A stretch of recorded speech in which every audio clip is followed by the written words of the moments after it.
A farmer saves an old horse from an auction, but just days later, an entire cavalry unit shows up at his ranch with an unbelievable surprise. Before we continue, don't forget to subscribe to the channel, like the video, and comment where in the world you're watching from. Let's go. The thin autumn sunlight fell across the worn wooden planks of the Stanton County auction barn, painting the dust motes in shifting beams of gold. Inside, ranchers and horse traders crowded the narrow aisles, their voices blending into a dull roar of bidding wars and complaints about the rising cost of feed. Amid the commotion, 72-year-old Thomas Wilkes stood quietly by the rusted metal railing, gazing at the old mare trembling on the auction block. Her coat, once a proud chestnut, lay patchy and dull now. She stood with her head hung low, as if aware that her final price might be only a handful of loose change. Thomas felt an ache in his chest. He knew this was the day many horses like her would be sold for slaughter, sold to buyers who had no use for aging animals beyond turning them into dog food or cheap glue. It wasn't the first time he'd seen such things in his decades of farm life, but today, something felt different. Number 37, the auctioneer crooned, tapping his microphone for emphasis. An older mare, no papers, likely unfit for heavy work. Who'll start the bidding? Do I hear 200, 150, 100? The man's practiced eyes scanned the stands, searching for a flicker of interest. A hush spread as potential buyers shifted in their seats, mentally calculating feed costs versus any hidden value in the old horse. No one raised a hand. The auctioneer's voice turned more urgent. $50 then? Who'll give me 50 for this mare? Still nothing. In that disquieting silence, Thomas felt his heart beating faster. He couldn't stand it. Watching a living being treated as worthless, hearing no bids for an animal that once might have run free on open pastures. His hand rose in a tremor he couldn't quite hide. "I'll take her," he said, his voice neither loud nor timid, but firm. Heads turned. A few snickers followed, and one or two onlookers shook their heads in disapproval. What use does an old rancher have for a worn-out mare? Still, the auctioneer looked relieved to have at least one bidder. With a clang of the gavel, the horse was sold, and Thomas Wilkes found himself the new owner of an arthritic horse with tired eyes and uncertain prospects. Moments later, Thomas guided her through the exit chute, his calloused hands stroking her mane as gently as he could. The mare's breathing was ragged, each step tentative. "You'll be all right," he murmured, feeling the coarse strands of her mane slip through his fingers. The name on her sale card was just a number, meaningless digits scrawled in black ink. Thomas would have to find a better name for her, something that spoke of her resilience or maybe the quiet dignity in her stance. He'd figure that out later. Outside, a few locals hovered. One of them, a tall man wearing a scuffed denim jacket, snorted as Thomas passed. "Not sure she's worth the trouble," he remarked. Thomas only dipped his head politely, ignoring the taunt. He was no stranger to sideways glances. He'd grown up on a dusty patch of farmland, learned to take care of animals when he was barely old enough to lift a bucket of water. If he saw a spark of life in an old soul, he wasn't about to let that spark be extinguished without a fight.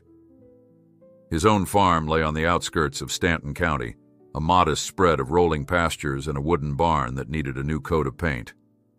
After loading the mare carefully into a squeaking trailer, Thomas steered his pickup out of the auction grounds. The only sound on the drive back was the rattling of the trailer gate and the occasional breathy sigh from the newly rescued horse. Thomas's mind wandered back to his late wife, Margaret, who would have shared his compassion for a forgotten animal. She'd always had a soft spot for horses, and for him, especially in the tough times when the bank threatened to close in on their property. He could almost hear her voice encouraging him now. "Good on you, Thomas. She deserves a second chance." When they reached the ranch, the sky was already aflame with a sunset of oranges and pinks. The barn cats darted near the wheels, hoping for leftover scraps Thomas might toss out. He parked the trailer by the stable entrance, then lifted the ramp. The mare hesitated, hooves scraping on the metal. "Come on, girl," Thomas coaxed, placing a gentle hand on her flank. She took a shaky step down, legs trembling. He led her into the warm interior of the barn, where the scent of straw, leather, and years of sweet hay greeted them. In the stall he'd prepared with fresh bedding, she blinked at her new surroundings with a mix of curiosity and weariness. Thomas latched the door carefully, making sure she had easy access to water. Her ears flicked at the sound of him pouring oats into an old tin feed bucket. It was after nightfall when he finally got around to cleaning her coat. Under the dim glow of a hanging barn lamp, he brushed away dried mud and tangles. Each stroke of the brush revealed more of her story. Scars that spoke of old injuries, the protrusion of her ribs beneath a too-thin hide. She'd clearly been used up in some riding stable or maybe even a work farm. Thomas's brow furrowed. Well, not anymore, he told himself. Here she'd be able to live out her days in peace, even if he had to ration feed to make sure she got the best. He rummaged through a battered tack trunk and found an old green blanket, worn but clean enough to keep her warm. Draping it over her back, he decided on a name. Rosie. It wasn't fancy, but it fit. Rosie. A small nod to a new beginning. The next morning, the first thing Thomas did was check on Rosie. She nickered softly when he entered, like she was already settling in. He had a routine on the ranch. Feed the chickens, check the fences, sip a cup of coffee on the porch while the day's light spread over the fields. Now he had a new item on that list, making sure Rosie's arthritic legs got some gentle stretches and that she had plenty of rest. A sense of purpose hummed in his veins. It had been a while since he'd had a horse on the property. Finances and old injuries of his own meant he'd stuck mostly to smaller livestock. But something about Rosie reignited an energy he thought he'd lost. He led her out to a small corral, letting her sniff around. She tested the ground, taking a few careful steps before pausing to graze on the tender shoots of grass poking through the dirt. Thomas watched from the fence, noticing how her ears perked up at the sight of distant crows. She might have been old, but that curiosity was still there. Sometimes, that was all you needed to start anew. Days slipped by in a contented rhythm. Rosie slowly regained some weight, her coat showing hints of shine where it had once been dull. Thomas spent his evenings reading up on horse supplements and old-school remedies, figuring out the best way to ease her joint pain.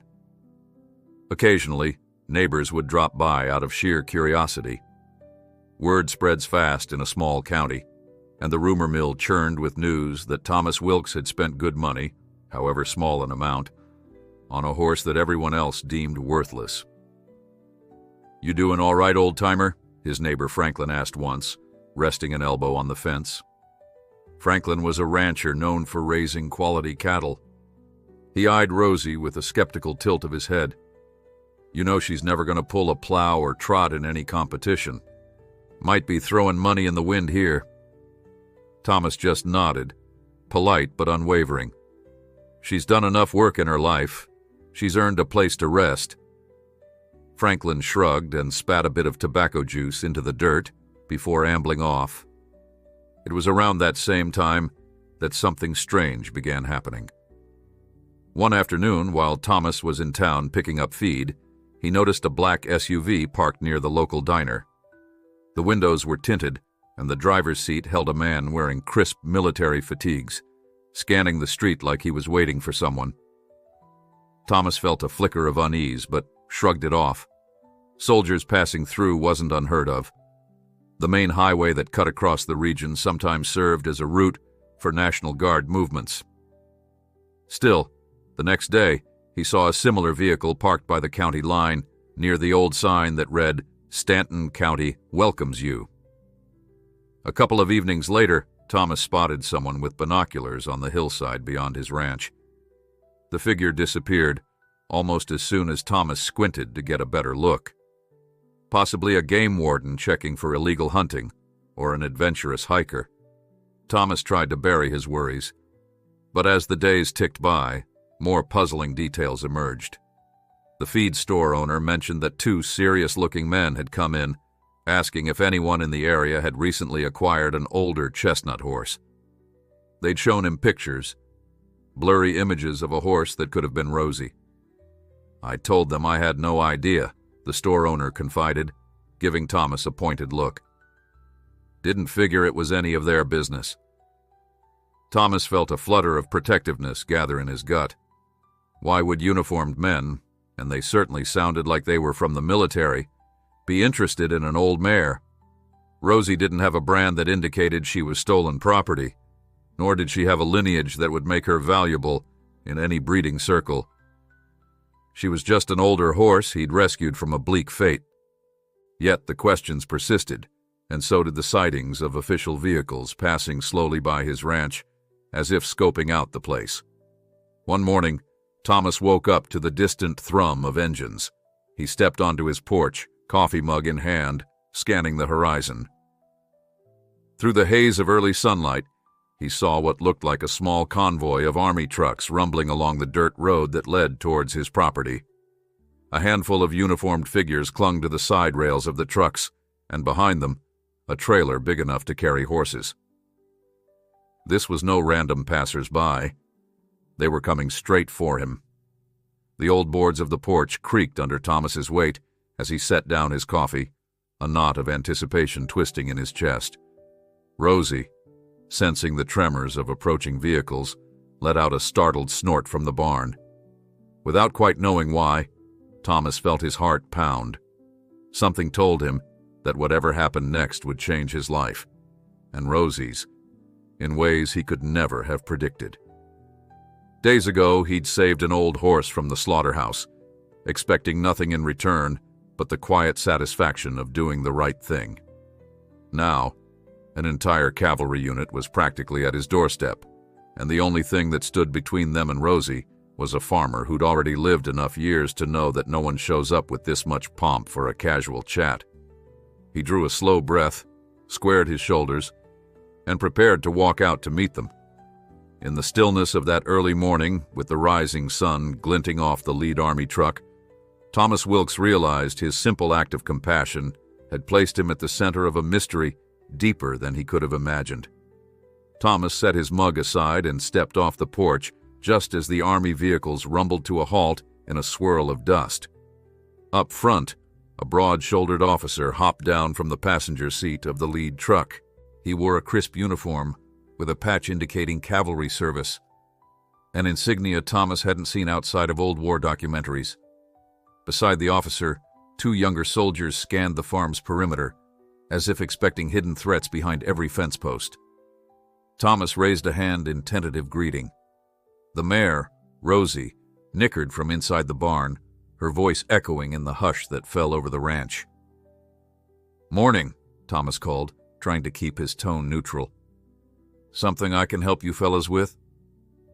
He brushed straw from his flannel shirt, attempting to seem unperturbed, but the knot in his stomach refused to loosen. He could feel each soldier's stare.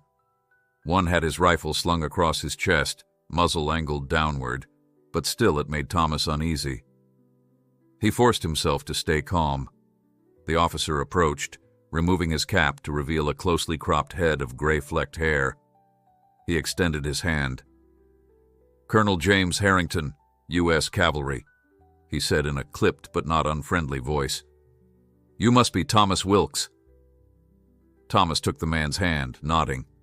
He noticed Harrington's alert gaze flicking over the property, watching the barn, the old tractor by the fence, the empty fields. "That's me," Thomas replied. "Didn't realize the Army was still using cavalry units. Thought that was a thing of the past." He mustered a polite smile, though he couldn't hide a trace of tension in his voice. Harrington gave a short nod. "These days it's more ceremonial, but traditions have a way of hanging on. Sometimes we keep a few horses for training or official pageants." Then the colonel cleared his throat. "Mind if we speak inside, Mr. Wilkes? We've driven a long way, and I'd prefer we have a conversation without half my men eavesdropping." Thomas glanced at the half-dozen uniformed soldiers gathered behind Harrington. They seemed disciplined, waiting on orders. He rubbed the back of his neck. Inside the house, I suppose. You're welcome there, though you might have to duck a bit. Ain't built for tall folks in uniform. He led Harrington and one of the younger officers, a lieutenant named Ruiz, to the house. The other soldiers waited near the trucks. Thomas knew from old instincts that they were setting up a perimeter, scanning for threats. He could almost feel their watchful eyes. Inside, the living room was modest.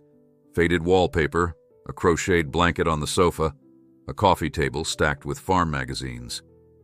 Harrington removed his gloves, settling onto a chair while the lieutenant remained standing, posture stiff. Thomas sat across from the colonel, knees protesting as he lowered himself into his old recliner. "What's all this about?" Thomas asked, keeping his tone calm. "I'm just a farmer, Colonel. Don't see why the cavalry would be interested in me." Harrington gave a thin smile that didn't reach his eyes. "We have reason to believe you recently acquired a horse from an auction, a chestnut mare, older, showing signs of arthritic trouble. Is that right?" Thomas felt his heart rate quicken. "Sure did," he admitted. "Was planning on giving her a safe place to live out her days. Don't see how that concerns the U.S. Army." "That horse, Mr. Wilkes," Harrington began carefully, "is the reason we're here. She's not just any old mare. We have records indicating she once belonged to a specialized military breeding program. We need to confirm her identity, possibly reacquire her." Thomas frowned. "Reacquire? Now hang on. She was sold at a public auction. No one else wanted her. I saved her from the kill buyers. If the Army gave her up, that's not my doing." Harrington exchanged a glance with Lieutenant Ruiz. The younger man stepped forward, producing a folded paper from his breast pocket. "Sir, we have official documentation," Ruiz explained, unfolding the page to show a series of typed paragraphs. "This mare was part of an experimental cavalry project about a decade ago. Classified. Some mix-up might have led to her being disposed of incorrectly. We suspect the contractor responsible never followed the proper procedure. Long story short, the horse ended up in circulation." Thomas took the paper, squinting at the lines of legal jargon. His eyes picked out phrases like Project Strider and confidential property of the U.S. government. He shook his head slowly. "So you're telling me she's government property?" "Technically, yes," said Ruiz, "which means we need to take her back to our facility." Harrington's gaze softened. "But we also understand you've come to care for this mare. We're not heartless, Mr. Wilkes. We have a job to do, and we must do it by the book. But if you'd share any relevant information about her health or behavior, it could help us assess how best to proceed." Thomas's mind raced. He pictured Rosie's dull coat, the brightening in her eyes since she'd been on better feed. He thought of the quiet evenings brushing her, feeling her relax under his touch. The notion of handing her over to a government project felt wrong. "She's old," he said quietly. "Half lame. I doubt she's fit for any cavalry business. Why do you want her so badly?" Ruiz looked to Harrington, who exhaled through his nose. "It's not a matter of want, Mr. Wilkes. It's a matter of necessity. Project Strider was dedicated to training equines for specialized tasks, some involving advanced sensor equipment and rescue missions. Her prior training might pose security issues if that knowledge ended up in the wrong hands." Thomas blinked, trying to wrap his head around the idea of a horse carrying classified knowledge.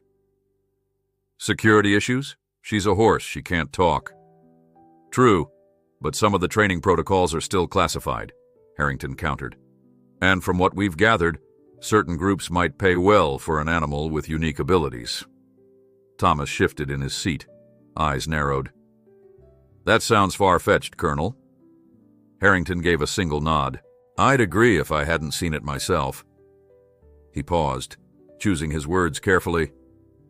"This mare was part of an experiment testing whether horses could be conditioned to respond to subtle signals for recon or small cargo transport in terrain inaccessible to vehicles. She might still react to triggers that we need to ensure remain undisclosed. As if on cue, a soldier outside rapped on the doorframe. "Sir, perimeter's secured. The barn area is clear." Thomas shot to his feet. "Hold on. Nobody said you could barge into my barn." The colonel raised a placating hand. "We'll exercise courtesy, but I'm afraid we must confirm the horse's microchip ID. We'll handle her gently." Thomas hesitated. He pictured Rosie cowering before uniformed men. "I'll go with you," he said finally. "She trusts me more than she'll trust armed strangers." They headed out together, stepping across the yard. The rest of the soldiers had fanned out, forming a half circle around the barn door. Rosie's startled whinny sounded from inside. Thomas's chest tightened. "Easy, girl," he called, pushing past the soldiers. They parted to let him enter.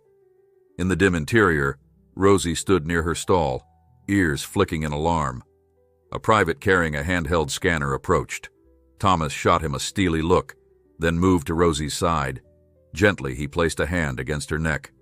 "Shh, it's okay," he whispered. Her breathing slowed at the sound of his voice. Harrington and Ruiz stepped forward. "Scan her left shoulder," the colonel instructed. The private ran the device near Rosie's shoulder blade. After a tense few seconds, the scanner emitted a soft beep. Ruiz peered at the small screen. "Match confirmed, sir. Chip number corresponds to the database. She's definitely the horse we thought." Thomas felt a lump form in his throat. "So, that's it then. You're taking her away?" Harrington exchanged a glance with Ruiz again. "We have to, Mr. Wilkes, but given her condition, we might consider a short observation period here before transferring her. Rushing her onto a military transport might worsen any injuries." Thomas's relief mingled with apprehension. "Does that mean you'll be staying around?" "Yes," Harrington said. "We'll set up a temporary camp on your property, with your permission. If you refuse, we have the authority to relocate her forcibly, but we'd prefer cooperation." The implicit threat made Thomas bristle, yet he also saw a chance to keep Rosie on familiar ground a bit longer. He took a slow breath. "I don't like strangers moving in on my farm, Colonel. But for Rosie's sake, I'd rather she not be hauled off to some base tonight." Harrington nodded as if he'd expected that. "We'll be respectful. We'll compensate you for the inconvenience." They stepped back outside. Thomas watched two soldiers start unloading gear from the trucks. Tents and supplies were stacked neatly. With surprising efficiency, they began assembling a small command post near the corral. One soldier anchored a camouflage net, another set up folding tables. A generator rumbled to life, humming in the crisp morning air. Thomas stayed by Rosie's stall, while men in fatigues turned his quiet farm into a subdued campsite. The uniformed presence felt surreal, like a scene out of a movie. He sensed the tension rising in his gut. If the army could come here so easily, demanding the horse, what else could they do? During a pause in the activity, Colonel Harrington approached again. "Mr. Wilkes, I'll be honest, we've never faced a scenario quite like this. Usually, retired animals from our programs are tracked carefully. We suspect a data breach or corruption led to this mare slipping through the cracks." His tone softened.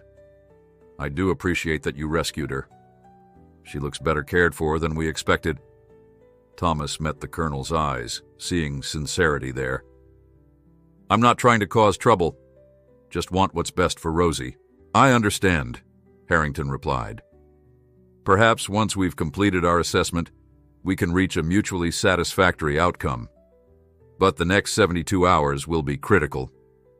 Thomas nodded curtly, mind spinning. He felt the weight of the last few days press down, from the moment he'd lifted his hand at the auction to this bizarre morning with army tents in his yard. The idea of losing Rosie now, after saving her from a one-way trip, made his heart ache. But how could he argue with the might of the U.S. Cavalry?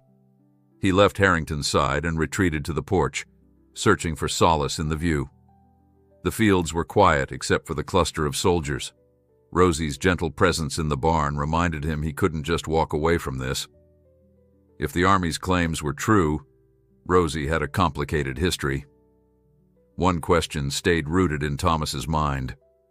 What secrets could an old horse possibly hold that warranted an entire cavalry unit at his doorstep?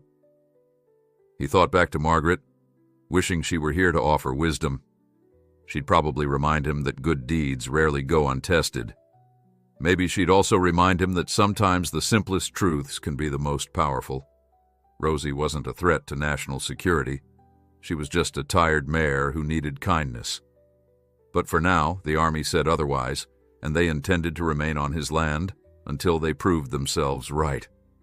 Thomas sighed, leaning on the porch rail. The morning sunlight glinted off the tents, and the quiet whir of a field radio carried through the clear air. He decided he'd keep a close eye on the newcomers, and if there was any chance at all to stand up for Rosie, to keep her safe, he'd find it. He had no idea that within a day, events would escalate beyond any measure of calm negotiation, and that the old horse in his barn might soon become the focal point of a confrontation neither side had bargained for.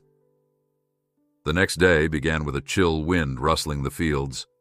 Thomas woke to the sight of uniformed soldiers double-checking equipment around their neatly erected tents. A makeshift corral had been set up next to his own. Wooden posts were hammered into the ground, striped tape forming a rigid perimeter. Early sunlight glinted off the steel of jeeps and the occasional reflection from a soldier's binoculars. Unnerved but determined to keep watch, Thomas poured himself a mug of coffee and strolled out to greet Colonel Harrington, who was bent over spread-out maps on a folding table. Harrington gave a polite nod before turning back to the papers. Thomas took a step closer, glimpsing topographic lines resembling the local terrain. He didn't like that they were mapping his property. "Morning, Colonel," Thomas said, voice still rough from sleep. Harrington straightened, extending a firm handshake in greeting. "We're reviewing the land's contours," the officer explained, tapping one of the detailed maps. "If Rosie was trained for advanced tasks, we need to figure out the best ways to test her responses." Thomas's brow creased. "Test her?" Harrington avoided direct eye contact as he flipped a page. "We want to see if any of her old conditioning remains. Simple exercises, voice commands, obstacle courses, maybe exposure to specific signals." Thomas felt his coffee sour in his stomach. He pictured Rosie forced to trot around while men barked orders. "She's not as strong as she used to be," Thomas said firmly. "I won't allow her to be pushed too far." Harrington nodded, though his gaze stayed focused on the maps. Before long, Lieutenant Ruiz emerged with a short list of supplies. "We'll need to borrow some equipment," he said. "Cones, plywood sheets, maybe wooden rails for a small jump." Thomas pressed his lips together. "She can't do any jumping. Her joints won't take it." Ruiz backpedaled slightly. "We'll keep it low, just enough to see if she recognizes certain cues." Thomas felt cornered. So many uniformed figures stood on his land, making refusal feel futile. With a reluctant nod, he agreed to gather items from his barn, ensuring none posed a danger. Within an hour, soldiers hammered nails into plywood, measured distances, and built a rudimentary training ring near the cavalry's tents, their practiced efficiency on full display. Meanwhile, Thomas slipped into Rosie's stall. She greeted him with a soft nicker, her big eyes calm yet watchful. Stroking her muzzle, he whispered, "We've gotten ourselves in a real fix, haven't we, girl? But I'll stand by you." He remembered how fragile she'd looked that first evening he'd brought her home, how a few gentle words had eased her fear. Now, Army personnel wanted to dig up possible hidden skills from her past. Thomas felt a surge of protectiveness. If any test hurt her, he'd put a stop to it no matter who gave the orders. Outside, boots crunched on gravel, and Rosie flicked her ears nervously at the sound. Thomas gave her neck a final pat, preparing for whatever the soldiers would attempt. Late that morning, the first evaluation as Harrington called it, began. 4 soldiers positioned themselves around the improvised arena, their postures rigid and watchful, as Thomas led Rosie inside. Harrington and Ruiz observed from a short distance, with Harrington scribbling in a notepad. The plan was to see how Rosie would respond to basic commands. A tall private stepped forward and whistled, a sharp, high-pitched note that carried on the breeze. Rosie's ears twitched, but she merely blinked. Next, he tried a different tone, deeper and more drawn out, to which she tossed her head and gave a breathy snort. Harrington recorded details with brisk efficiency. Soldiers called out short voice cues: walk on, stand, back. Each time, Rosie's reaction remained modest. A single step, a shift of weight, an uncertain flick of the ears. After a half hour, her flanks heaved with tension, as though feeling the unspoken pressure. Thomas noticed Harrington's dissatisfied frown. She's not responding, the colonel muttered, leaning toward Ruiz. It could be that the conditioning's gone. Ruiz nodded, lips tight. Given her age, maybe none of it stuck. Hearing this, Thomas exhaled a small breath. A flutter of hope rose in his chest. Perhaps the army would realize the futility of searching for specialized skills and pack up. You see, Thomas said quietly, she's just an old mare. Why not leave her here? Let her be. Harrington's look was guarded. We have additional evaluations, Mr. Wilkes. We won't leave until we're certain. That evening, soldiers ate rations by lantern light, while Thomas retired to his porch, the winter air biting at his skin. From the row of tents, he caught murmured phrases like mission parameter and command structure. He recalled old war stories about animals used for covert operations. Could Rosie truly be that horse? It seemed unimaginable. She was gentle, worn by time, but the army insisted. He found himself hoping the next round of tests would prove worthless, allowing them to depart for good. Morning arrived in a hush. Frost glittered on dead grass, and the wind had died to a still calm. Thomas's breath fogged in front of him as he watched the soldiers unload a gray metal crate from their truck. Lieutenant Ruiz directed them to set it near the corral. Thomas's stomach flipped. Harrington approached, clearing his throat. We've brought a small stimulus device, he said evenly, to see if she reacts to certain frequencies or signals from her prior training. It's low intensity, not harmful. Thomas's eyes narrowed. The notion of unleashing weird tones on an already anxious mare didn't sit well. She's not a lab experiment, Colonel. Harrington kept a measured tone. We'll be careful, I promise. With reluctance, Thomas led Rosie into the ring again. Soldiers positioned the device on a tripod, hooking it up to a portable generator. Harrington signaled to a technician, who turned knobs on a small console. A faint whir emanated from the crate, but to human ears, it sounded like barely more than white noise.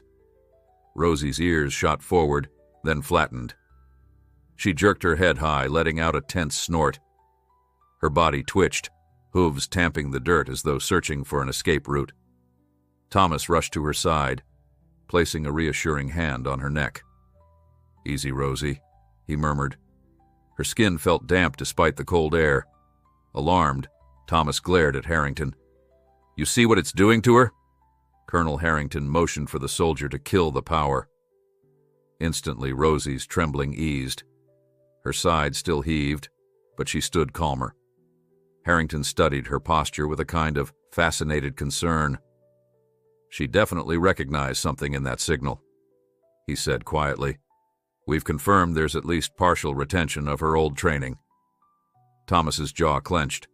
Is that all you need, then? Harrington shook his head. We'll have to do a few more calibrations to map out the frequencies, but it's clear this horse isn't just an ordinary auction rescue. Thomas's heart hammered. He knew what Harrington's conclusion meant. They would never simply walk away now. Rosie was official property with a unique response to certain triggers. In the colonel's eyes, that meant she belonged under government supervision. Standing in the cold ring, Thomas felt a rush of anger and dread. "She was worthless to you before," he said, voice tight. "No one bothered to keep track of her. Now, after I saved her hide, you waltz in and want to claim her." Harrington's eyes flicked with regret. "I understand your frustration. Procedures were mishandled. Our job is to rectify that. She'll be better off on a secure base." "That's not for you to decide," Thomas shot back. He gently led Rosie from the ring, ignoring the stares of the soldiers. Inside the barn, he fussed over her, laying a warm blanket across her coat and giving her a portion of sweet oats to help her settle.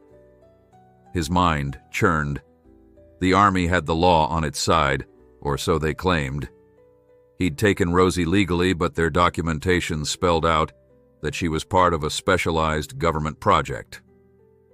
A typical rancher wouldn't stand a chance in a legal brawl with the federal authorities. Yet he felt certain Rosie belonged here. She'd spent enough years in stressful environments. Even if the army swore they had good intentions, everything about their presence spelled trouble. He couldn't bear the thought of them whisking her away to some base for more experiments. Outside, Harrington was conferring with Ruiz, likely discussing the next test. Thomas stood in the quiet barn aisle, the smell of hay and horse feed calming his rattled nerves. Rosie's muzzle brushed his arm, her dark eyes reflecting a gentle trust. He forced a smile. "You've been through enough, old girl," he said softly. Then he exhaled and made himself a promise. He'd find a way to protect her, no matter how official their papers were. The army might have muscle, but Thomas Wilkes had resolve, and he'd defend Rosie like family. Later that day, Harrington informed him that a transport truck would arrive by week's end. They planned to load Rosie and depart once final tests finished. The colonel's voice was polite, but it carried the finality of an order. Thomas said nothing, lips set in a grim line. He went about his chores with single-minded focus, ignoring the stares of soldiers tracking his every move. By sunset, the air bristled with tension. Thomas tried to rest that night, but couldn't shake the feeling that time was running out. The army intended to remove Rosie to a classified facility, and Thomas doubted any appeal would stop them. Something about the entire scenario reeked of injustice, and as he lay awake, he realized if he truly wanted to save Rosie, he might have to act outside the law. Thomas awoke before dawn the following day, his mind already racing with half-formed plans. He'd never once in his life considered breaking the law, and he still wasn't sure if that was what this situation demanded. Yet with each passing hour, the army's presence grew heavier, and the knowledge that Rosie was slated to leave gnawed at him. He pulled on his boots, tied a threadbare coat across his shoulders, and slipped outside. In the pale blue light, a soldier patrolled the perimeter, rifle slung at his hip. The man offered a curt nod. Thomas pretended not to see him as he headed toward the barn to check on Rosie. Inside, Rosie snorted softly, rustling in her stall. "Morning, girl," Thomas said, hooking a flashlight onto a nail so he could gather feed. He rubbed her flank, the old mare leaning into his touch. She smelled of hay and dust, and he was reminded of calmer times on this farm, years ago, when the biggest worry was whether the well would run dry by July. Now soldiers with advanced gear stood guard outside his property, all because of a horse that, apparently, held secrets. He heard bootsteps crunch outside and turned to see Lieutenant Ruiz appear in the open barn doorway. The young officer lifted a hand in greeting, eyes scanning the interior. "Colonel wants a word," Ruiz said, not unkindly. "He's by the corral." Thomas sighed, giving Rosie a final pat before following. At the corral, Harrington was adjusting a portable fence rail. The dawn sky lightened behind him, revealing the outlines of more gear stacked near the tents. Thomas suspected they were preparing a final series of tests. Sure enough, the colonel got right to business. "Mr. Wilkes, we'll be doing advanced commands today," Harrington said, voice measured. "We've tested her response to certain frequencies. Now we want to see if she'll follow a trained signal under moderate stress." Thomas's gut tightened. Stress how? Harrington took a moment to choose his words. We have a low-volume, non-lethal smoke device. It simulates a minor hazard environment. She might recall specialized training to remain calm and move through it. That's ridiculous, Thomas growled. She's arthritic, Colonel. You already rattled her with those weird signals. Now you want to fill her lungs with smoke? We won't let her inhale it directly, Harrington assured him. It's more like a screening test just to see if any procedural memory kicks in. We'll have medics on standby. Every fiber of Thomas's being wanted to forbid it, but he saw the grim resolve in Harrington's eyes. They had the authority to do this. If Thomas objected, they might simply load Rosie onto a truck and carry out their tests on base. At least here, he could keep watch. So he gave a curt nod, mind already churning. Maybe if the mare showed minimal response, they would concede defeat. Hours later, the test began. Soldiers set up a ring of small canisters around a wide circle. Rosie, led by a soldier at first, stood in the center. Thomas hovered at the edge, pulse thudding. Harrington lifted a radio. Commence! The canisters hissed. Wisps of white smoke began drifting, swirling around Rosie's legs. She stiffened, eyes rolling. Even from a short distance, Thomas could see her muscles tense. A soldier in the ring spoke a series of sharp commands, indecipherable code words. Rosie threw her head up, gave a distressed whinny, and tried to back away. Thomas's alarm flared. He rushed forward, but Harrington stopped him. We need to see how she reacts on her own, the colonel said quietly. Give it a moment. The soldier repeated the code words, voice firmer now, stepping in close to guide Rosie. In response, Rosie half-reared, her hooves clawing the air for an instant. Thomas cursed under his breath. Even from here, he saw the tremor in her hind legs. She could injure herself. Ruiz, looking uneasy, muttered something to Harrington about aborting. But the colonel held up a hand, eyes keen. At that moment, Rosie's forelegs came back down. She snorted wildly, sides lathered with anxious sweat. Then something in her stance changed. Her ears twitched to the soldier's voice, and a subtle shift ran through her body. As a second wave of smoke curled around her, she took a hesitant step forward, following the soldier's gesture. Another step, then another, as though some buried memory had been awakened, guiding her through the haze. A hush fell over the onlookers. Thomas's chest felt tight. Rosie was performing exactly as they feared, exhibiting advanced training responses, calm under forced stress. She circled the ring, uncertain but obedient, guided by that single soldier's commands. Finally, Harrington nodded, and someone shut off the smoke. Rosie trudged to the side, trembling but alive, her eyes wide with that old echo of discipline. Thomas broke away from Harrington and ran into the circle, ignoring the soldiers. He cupped Rosie's muzzle, feeling the heat of her breath. "Easy, girl," he whispered. "You did enough." His voice shook with quiet anger. She had complied with a regimen that reeked of unnatural conditioning. A wave of guilt smacked him. Perhaps this was exactly why the army wanted her back. Harrington approached. "Mr. Wilkes, you see now why we can't let her remain in civilian hands. She still remembers too much, and that makes her valuable, or dangerous."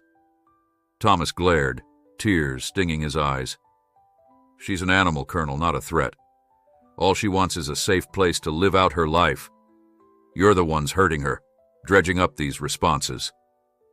Harrington's mouth was a thin line. "We can't ignore it, Mr. Wilkes." He paused, the slightest hint of regret flickering in his gaze. "I'm sorry." By nightfall, the soldiers had finished packing up their test equipment. The transport truck was due in 2 days, Harrington said. There would be one final check tomorrow, mostly scanning Rosie's vitals, ensuring she wouldn't collapse en route. "If all goes as planned, we'll move her out," he added. "A staff veterinarian will ride along, so she's monitored. She'll get proper care on base." Thomas said nothing. He retreated inside the house, ignoring the dull ache in his limbs. Staring at the family photos on his mantel, he thought of how Margaret would have responded, always urging compassion, always believing that love could triumph. Now, love alone wasn't enough. Could he possibly stand by as they took Rosie? Some flicker in him whispered that there must be another way. He paced until the moon rose, the question hammering in his mind. At midnight, he slipped out to the barn and found Rosie awake, as though sensing his turmoil. Her ears perked at his approach, and she leaned her head against him. Thomas gently ran a hand along her mane, heart heavy. "I won't let them do this," he murmured. But how? The army was well armed, and he was one old man. He closed his eyes, remembering stories of folks who hid animals from the authorities, though that was more legend than fact. Or maybe he could load her up in the night and vanish. But he had nowhere else to go. He stiffened at the sound of footsteps outside. Instinctively, he killed the barn lantern, pressing himself flat against Rosie's stall. Through a gap in the boards, he saw a soldier on patrol. The beam of a flashlight flickered across the yard, sweeping the walls. Eventually, it passed. Thomas waited, breath held, until quiet returned. This was what life had become, sneaking around his own property, fearful of men who had no business claiming the mare he'd rightfully purchased. The next day dawned with an odd tension, as though both Thomas and the soldiers knew the clock was winding down. One final medical check, and then the unstoppable wheels of the army transport would arrive. Harrington approached Thomas mid-morning, explaining that their on-base veterinarian would do a basic exam. Another soldier stood by with a syringe for drawing blood. Thomas insisted on being present. They led Rosie out to the corral. The veterinarian, a soft-spoken captain, listened to Rosie's heartbeat, checked her eyes, and tested reflexes. Rosie remained relatively calm, though she winced when the needle slid into her neck to draw blood. After a few minutes of scribbled notes, the captain nodded to Harrington. "She's stable for transport," he said. "She'll need sedation for the ride, but that shouldn't be problematic." Thomas let out a shaky breath. The future was set. Rosie was leaving tomorrow. He gazed around the property, at the half-dozen tents and parked vehicles. Soldiers systematically stowed gear, moving with a quiet efficiency that felt almost respectful. "We'll leave you your farm in good condition," Harrington told him. "We appreciate the cooperation." Thomas only grunted, too heartsore to speak. That afternoon, while refilling Rosie's water trough, a soldier approached. By his stripes, Thomas recognized him as a sergeant. The man removed his helmet, revealing a shaved head. "Sir," he said hesitantly, "I just wanted you to know that I think it's admirable what you did for this mare. Most folks wouldn't waste a dime on an old horse. You gave her a second chance." Thomas paused. "Yeah, well, that second chance is about to be snatched away." The sergeant looked genuinely regretful. "I'm sorry," he said. "Orders are orders, but I can tell you care about her." He hesitated. "If it were up to me, I'd let her live here. But these things come from higher up." With an apologetic nod, he walked off. Alone again, Thomas finished tending Rosie, lost in thought. Nightfall would bring the last quiet hours he might ever share with her. He thought about running, but the roads would be watched. Calling a lawyer might be pointless. The Army's classification claims would tie everything in knots. If Thomas tried anything brazen, he could be arrested. But an image flitted through his mind, Rosie at the auction, trembling, about to be sold for slaughter, and his own silent vow to protect her. Could he really betray that vow now? He gazed at the setting sun, horizon bathed in red and orange. Tomorrow the trucks would come. The Army would load Rosie, haul her away to a facility that would see her as a relic of some half-baked experiment. Thomas's fists clenched. That night, after the patrols circled the property, he quietly opened the barn doors.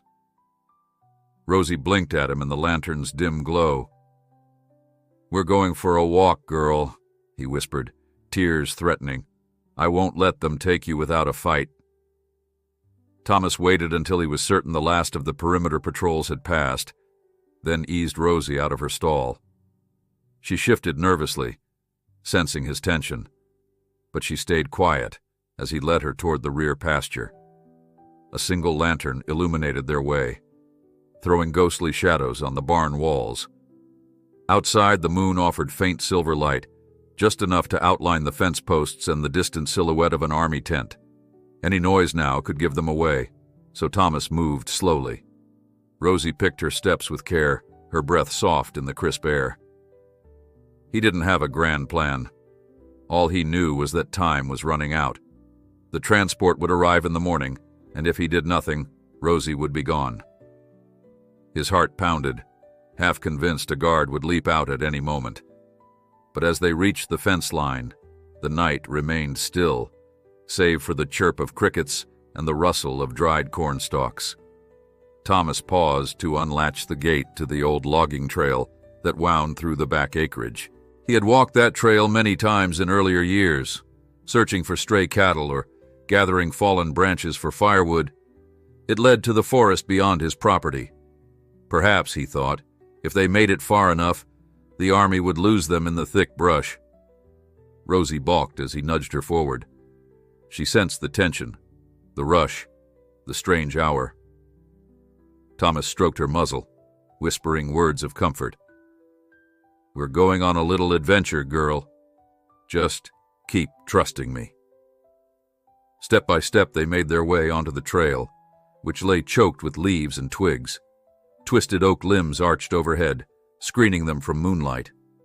In the darkness, Rosie stumbled once on a protruding root, and Thomas nearly lost his grip on the lead rope.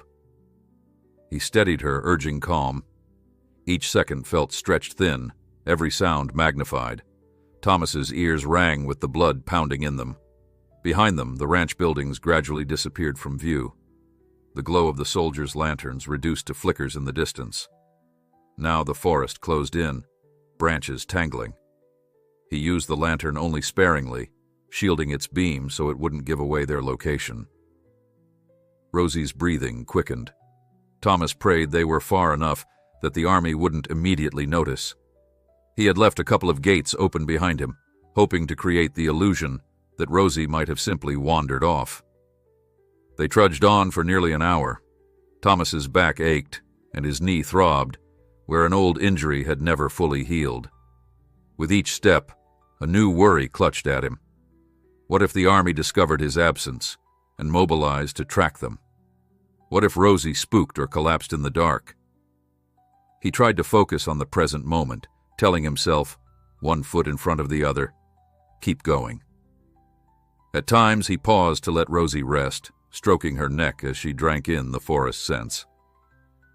At last, they reached a small clearing where a trickle of a creek flowed. Long ago, Thomas had used this place as a campsite when he was younger. Back then, it was thick with brambles, but the water was clean enough to drink. He decided to let Rosie have a break. She lowered her head, lapping delicately at the creek. Thomas realized just how little he'd planned this. He had no food for himself, just a canteen of water and a few apples in the pockets of his coat. For Rosie, he carried some oats in a pouch, barely enough for one meal. The old survival instincts that once guided him through short hunts or errands in the woods weren't enough for a real escape. Could he even hope to hide a horse in these woods for long? He slumped onto a fallen log, feeling the weight of age. The moon stood overhead, a silent observer of his desperation. Maybe this was reckless. The army had the means to track them with night vision equipment. If they truly wanted Rosie, they would find her. A chill crept into his bones. He was a law-abiding man, had always been. But every fiber of his being insisted that letting Rosie be taken was wrong. He kept seeing her wide, trusting eyes, the memory of how she'd endured the Army's so-called tests. He couldn't betray that trust.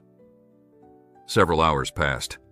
Thomas dozed lightly, waking at every crack of a twig or rustle of leaves. Rosie stood close, nibbling at sparse patches of grass. When the eastern sky brightened to pale gray, his heart sank, with the realization that the army would be packing up at first light. Surely they'd noticed the missing mare, and him. He rose stiffly, stifling a groan. "Come on, Rosie," he whispered, motioning her forward. "We'll try to get deeper into the woods before they can track us." They set off again, moving as quietly as possible.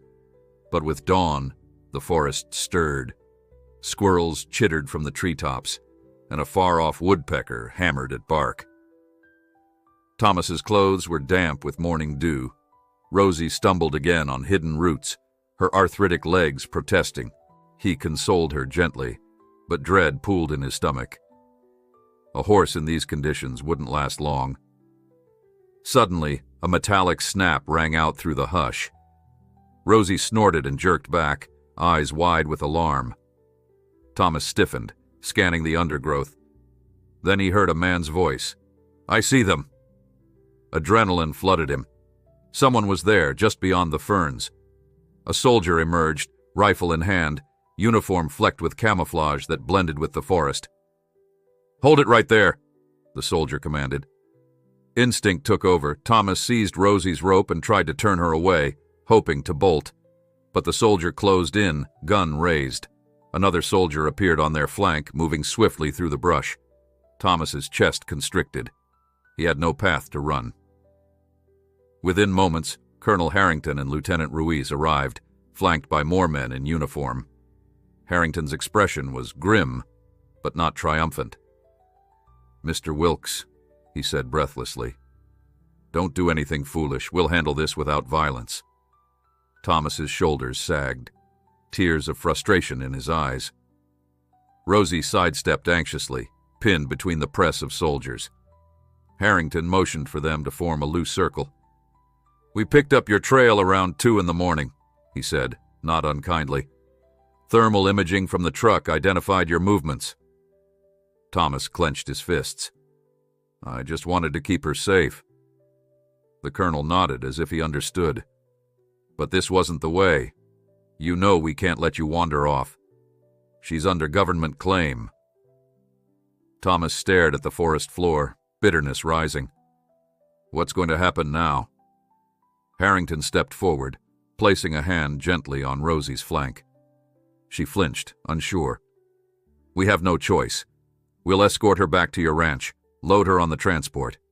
For your sake, I hope you won't resist. No one wants an altercation." Thomas felt the fight drain from him. His shoulders slumped, and he pressed his forehead briefly against Rosie's neck. The finality of it stung like a hot knife. He thought about hurling insults, demanding that they leave her be, but he couldn't muster the energy. Outnumbered, with armed men all around, he had no chance. "All right," he rasped. "I'll come quietly." The soldiers guided Thomas and Rosie out of the woods. The walk back seemed even longer, a solemn procession. Each step hammered home his defeat. By the time they reached the open pastures near the barn, the sun was high, revealing the army truck idling with a wide metal ramp lowered. A veterinarian stood by with sedation at the ready. Thomas's heart pounded so violently that his hands shook. He watched as Harrington exchanged clipped words with the staff. Rosie would be sedated for the ride, harnessed securely.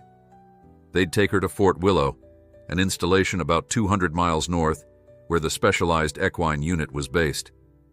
Thomas wanted to scream that it was inhumane, that Rosie deserved quiet old age. But each soldier's face was set with unwavering resolve. The colonel turned to him, an odd gentleness in his eyes. "Mr. Wilkes," he said softly, "I understand how you feel. You saved her life once. You gave her care. None of that is lost on me. But we're following orders. You forced our hand by fleeing." Thomas couldn't speak. He simply watched as the veterinarian approached Rosie with the syringe. Rosie quivered, trying to back away, but the staffer spoke calmly and slid the needle into her neck. Thomas felt tears burn as Rosie's eyelids drooped. 2 soldiers guided her toward the ramp. She stumbled. Thomas rushed forward, ignoring protocol, and slipped an arm around her shoulders, supporting her as best he could. "Easy, girl," he murmured one last time. "I'm so sorry." Rosie let out a breathy sigh, her legs wobbling under sedation. She was coaxed up the ramp and into the transport bay. A soldier fastened the restraints so she wouldn't fall. Thomas stepped away, dizzy with grief. He saw Harrington open his mouth as if to offer some consolation, but no words came. The colonel simply placed a folded document on the nearest crate. Then the truck engine roared, gears clanking. Soldiers climbed into vehicles, and the convoy pulled out of Thomas's yard in a swirl of dust. He stood there, watching them vanish down the road. The whine of motors faded, replaced by empty stillness. The yard looked strange now that the tents were gone, patches of flattened grass marking where the army had camped. Bits of trash fluttered in the breeze, an empty ration wrapper, a scrap of tape from their equipment. Thomas trudged to his porch, feeling as hollow as the battered feed bucket lying overturned near the barn door. Sinking onto the porch step, he noticed the folded document Harrington had left. With shaking hands, he opened it. Inside were official forms acknowledging the Army's takeover of Rosie, references to classified project details, plus a direct phone number in case of further legal inquiries. At the bottom, Harrington had scribbled a personal note. "I'm sorry it came to this. Perhaps when our evaluations are complete, we can discuss alternatives. I can't promise anything, but I'll try." It offered no comfort. Thomas let the pages flutter to the ground. The hush of midday enveloped him, broken only by the call of a distant crow. He shut his eyes. The emptiness of the barn weighed on him more than any legal document. Rosie was gone. Despite all his efforts, all his hopes, the Army had taken her. He wondered if he'd ever see her again, or if the quiet compassion that guided him at that auction was doomed to end in heartbreak. He sat there, shoulders hunched, staring out at the dusty road. How pitiful the farm seemed without the steady presence of that old mare. He had plucked her from a slaughter auction, given her a chance to heal, only to have her whisked away by a labyrinth of government claims. In his mind's eye, he saw her tired but trusting gaze. It felt like an open wound. Clutching the porch rail, Thomas finally rose and walked into the house, uncertain if he'd ever gather the strength to look into that empty stall again. Thomas's ranch felt haunted in the days after Rosie was taken. The barn, once a cozy refuge, now echoed with emptiness. Each time he trudged in to tend the other animals, he half expected a soft nicker from the stall, but only silence greeted him. The roosters crowed and the goats bleated, yet that special presence was gone. He couldn't bear to sweep out Rosie's bedding. The sight of the scattered straw and the lingering hoof prints in the dirt squeezed his heart too hard. He'd barely slept.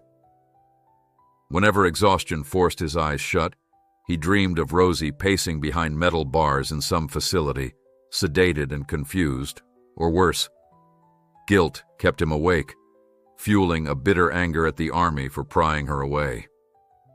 Some nights he sat on the front porch, rocking slowly in Margaret's old chair, replaying every memory of that mare's short time here. He'd never claimed to be a rescuer of lost causes, but Rosie had awakened something in him, an urge to protect, to heal. It pained him that his best efforts ended in heartbreak. On the third morning after the convoy's departure, a battered blue truck rattled up the driveway. Out stepped Franklin, a neighbor who raised cattle a few miles down the road. Thomas watched from the porch, not moving to greet him. Franklin took off his hat, looking uncomfortable. "Heard about what happened," he said, climbing the porch steps. "Saw the Army trucks rolling out?" Thomas nodded stiffly. "They took her." Franklin's brow furrowed. "Didn't figure you for the fighting type, but I guess they have more muscle. You all right?" Thomas exhaled. "I'll manage." He paused, then added, "Appreciate you coming by." Franklin scratched at a stain on his jacket. "Few folks in town are talking. Word got around that the Army claimed some horse as government property. Seems folks want to know why." Thomas shook his head. They gave me minimal answers. Something about special training. None of it makes sense. Franklin gazed out at the fields. Well, if you need help or want me to call some contact, say the word. Thomas forced a tight smile. Thanks, he said, but I doubt there's much to be done. After Franklin left, Thomas slumped at the kitchen table, flipping through the paperwork Harrington had left. It was all official jargon referencing codes and directives. He found the phone number scribbled in Harrington's handwriting. Summoning what little hope remained, Thomas dialed from his landline. The line rang 6 times before an automated voice asked him to leave a message. He cleared his throat. This is Thomas Wilkes at Stanton County. I'm calling about that horse you took. I'd like an update. Please call back. He left his number, then hung up.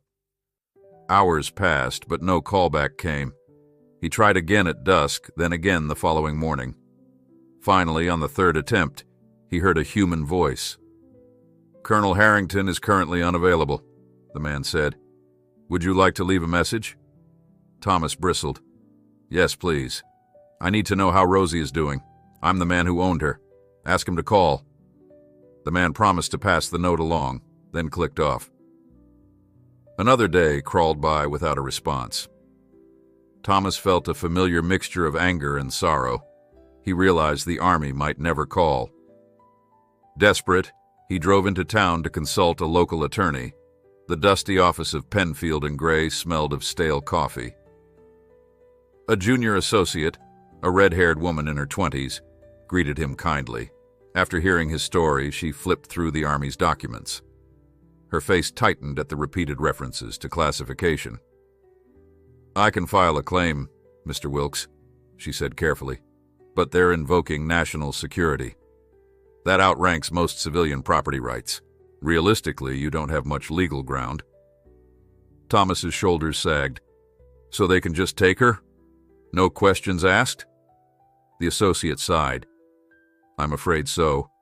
If their evidence stands, the horse was never legally released from their rolls. That makes it U.S. property. Her expression softened. I'm sorry. Feeling worse than ever, Thomas drove home. He stopped at the feed store for supplies, only to be met by more curious stares and questions. A couple of onlookers probed about what the Army had wanted. Some teased that maybe Rosie was an alien horse, or a spy. Thomas mumbled half answers, too drained to correct their wild guesses. He just wanted peace. But the knowledge that Rosie was lost to him gnawed unrelentingly. Late one evening, he was dozing in his armchair when the phone rang. Heart pounding, he scrambled to pick up. Wilkes' residence, he said. Static crackled. Then a subdued voice spoke.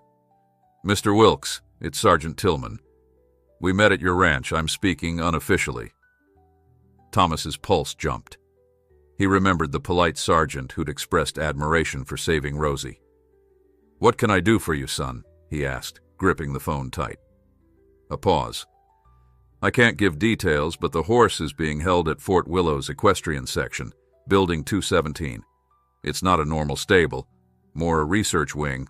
I just thought you should know. Thomas swallowed hard. How is she? Another pause. She's alive. They're running tests, but some higher-up folks talk about euthanizing her if they can't glean useful data. Thomas's blood ran cold. Wait, kill her? She's not some lab animal. His voice shook with outrage. Sergeant Tillman's voice wavered. I'm sorry. Not everyone agrees with it. But if she's too old or uncooperative, they might decide she's too costly. I wanted you to know. Maybe you can do something. The line clicked. Thomas stared at the receiver, heart thudding in his chest. Euthanasia. The Army might end Rosie's life if her value wasn't high enough. He felt a surge of righteous anger so strong it made him tremble. He had to act. He'd promised Rosie a better life. Letting her be destroyed was unthinkable. He barely slept that night. Each time he closed his eyes, he imagined Rosie caged in some sterile facility, prodded by strangers. By sunrise, he had resolved on a wild idea. He'd go to Fort Willow, demands be damned, They might arrest him or throw him out, but he refused to stand by while they considered killing her. The Army's base was a 3-hour drive north. He'd never set foot there, but he could try. He'd demand to see Colonel Harrington or any officer in charge. If they turned him away, he'd sit at the gates until someone listened. The next morning, he packed a small bag, wrote a note explaining his trip in case Franklin came by to feed the goats, and headed out in his old pickup.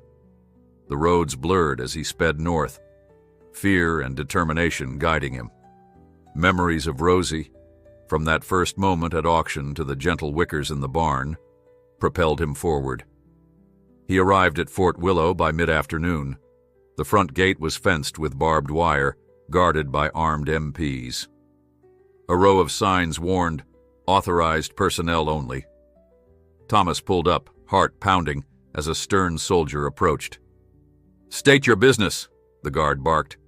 Thomas rolled down the window, arms shaking. "I'm here to see Colonel Harrington, about a horse named Rosie." The guard frowned, glancing at the battered pickup. "Colonel Harrington doesn't take walk-ins. Do you have an appointment?" Thomas clenched the wheel. "No, but it's urgent." The guard's face hardened. "Turn around, sir." Thomas refused to move. "I lost my horse to you folks," he said, voice cracking. "I have a right to check on her." The guard unslung his rifle. "Sir, I won't ask again. Clear the gate." Thomas felt tears of frustration burn his eyes. He eased the truck into reverse, pulling away a short distance. Stopping near a chain-link fence, he stepped out and paced along the perimeter. Another guard on the far side watched him warily. Thomas shouted, "I won't leave until I see Harrington." Silence, no answer. Furious, he kicked at the fence, nearly jarring his knee. He stood there until evening, ignoring the suspicious stares of military personnel passing by. Finally, just as he feared the MPs might arrest him outright, a black SUV rolled up from inside the base. The tinted window lowered. Out peered Colonel Harrington. His face looked worn. "Mr. Wilkes, get in. We can talk inside the perimeter, but keep calm. I had to pull strings for this." Thomas stared through the fence. "If it means I get to see Rosie." Harrington nodded sharply. "We'll see about that. Let's go." They drove through security checkpoints, the colonel's credentials granting them swift passage. Thomas's heart hammered as he scanned the rows of buildings, soldiers training on obstacle courses, lines of Humvees. Harrington guided the SUV toward a cluster of low concrete structures near the far side of the base. A sign read, "Equine Research and Training, Restricted Access." They parked, and Harrington turned to Thomas. "I admire your persistence. Understand, though, you're in a restricted area. Any outburst or non-compliance, and I'll have to end this visit." Thomas nodded stiffly. "I just want to see her." Inside the building, the hallway smelled faintly of antiseptic. Fluorescent lights flickered overhead. They passed a checkpoint manned by armed guards. At a heavy steel door, Harrington swiped a keycard. Beyond lay a row of stalls, but not like any barn Thomas had seen. The floors were polished concrete, the walls reinforced with metal panels. A faint hum of ventilation filled the air, and at the end, in a stall separated by thick iron bars, stood Rosie. Thomas inhaled sharply. She was thinner than before, her coat dull. A muzzle-like halter was strapped around her face, and an IV line trailed from a shaved patch on her neck. She lifted her head listlessly, eyes searching. "Rosie!" Thomas gasped, rushing forward. Harrington ordered the guard to unlock the stall. Thomas stepped inside, kneeling by Rosie's trembling form. She smelled of antiseptic, her flanks heaving with labored breaths. He stroked her muzzle, tears burning. "I'm here," he whispered, sorrow twisting in his chest. "I won't let them hurt you." Harrington stood at the threshold, silent. Finally, he spoke quietly. "They've been running scans, doping her to glean how much training remains. There's talk of shutting the program, and if so..." He let the words hang. Thomas pressed his face against Rosie's neck. "You can't let them kill her," he pleaded, voice cracking. "She's done nothing wrong." Harrington's expression was grim. "I'll do what I can," he said, "but it's out of my hands now. Higher authorities make these calls." Thomas felt an ache in his chest that overshadowed everything else as he knelt beside Rosie in that stark, sterile stall. Each breath she took sounded too heavy, as though every inhale cost her more strength than she could spare. He stroked her muzzle, murmuring soft reassurances, hoping she would find some scrap of comfort. Colonel Harrington stood nearby, glancing at his watch and then at the corridor. The fluorescent lights gave his features a washed-out pallor. Even in uniform, he looked weary, like a man who'd spent too many nights wrestling with conscience and duty. "Why do they even want her alive if they're just going to kill her?" Thomas asked, voice trembling with contained fury. "I mean, why do the tests at all?" Harrington crossed his arms over his chest. "It's more complicated than that," he began, choosing his words. "A few upper-level officials think there might be further data to extract. Some refined protocols or muscle memory triggers embedded in her training. If they decide there's nothing left of value, the directive is to terminate. It's the cold reality of a program that's already on the chopping block." Thomas felt his pulse pound in his temples. Rosie shifted uneasily, pressing her flank against the stall's steel bars. The IV line quivered. "You're telling me that a living creature's worth depends on whether some bureaucrats think she can still be useful? That's monstrous," he spat. The colonel exhaled. "In fairness, the program was never designed for retirees. The original plan was to keep track of every horse and humanely care for them or find safe placements. That obviously fell through, or you wouldn't have found her at that auction." Harrington paused, hands clenched behind his back. "I've put in requests to shift her status, but the chain of command is slow. Best I can do right now is let you stay a while and see if you can help." Thomas's gaze snapped up. "Help how?" "Show them she can handle stress, demonstrate her viability. If she's calm and responsive, maybe they'll consider releasing her to a sanctuary. You're the only one she trusts." Thomas felt a twinge of hope. "I'll do anything," he said quietly. "But you have to promise me they won't put her down before we try." Harrington nodded, though he looked tense. "I can't guarantee an outcome, but I'll stall any euthanasia orders as long as possible." They emerged from the stall, leaving Rosie to rest. A pair of medics hovered near the doorway, watching Thomas warily. Harrington led him down a narrow hall into a small office. There, under the buzz of overhead lights, the colonel spread out documents describing the advanced equine training that had once made Rosie a prized asset. Much of it was redacted, black bars obscuring entire paragraphs, but Thomas gleaned that Rosie had been taught to remain calm under simulated gunfire and smokescreens, to navigate obstacles with minimal cues, and to interpret subtle voice commands. The complexity startled him. He read a line about silent gestures that triggered different maneuvers, referencing specialized hardware. It felt surreal to connect those phrases to the gentle mare he'd brushed and fed. Harrington tapped the page. "We suspect her body retains memory of these commands, but physically she's deteriorated. Her hind legs are weak, and sedation is risky at her age.